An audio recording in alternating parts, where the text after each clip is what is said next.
یہ نصیحت۔ اللہ آسمانوں اور زمین کا نور ہے، اس کے نور کی مثال ایسی ہے کہ گویا ایک طاق ہے جس میں ایک چراغ ہے، اور چراغ ایک قندیل میں ہے، اور قندیل ایسی صاف شفاف ہے کہ گویا موتی کا سا چمکتا ہوا تارا ہے۔ اس میں ایک مبارک درخت کا تیل جلایا جاتا ہے، یعنی زیتون کا، کہ نہ مشرق کی طرف ہے نہ مغرب کی طرف۔ ایسا معلوم ہوتا ہے کہ اس کا تیل خواہ آگ اسے نہ بھی چھوئے جلنے کو تیار ہے۔ بڑی روشنی پر روشنی ہو رہی ہے۔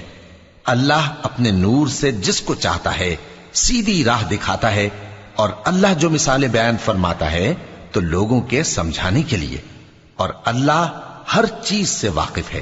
وہ قندیل ان گھروں میں ہے جن کے بارے میں اللہ نے ارشاد فرمایا ہے کہ بلند کیے جائیں اور وہاں اللہ کے نام کا ذکر کیا جائے، اور ان میں صبح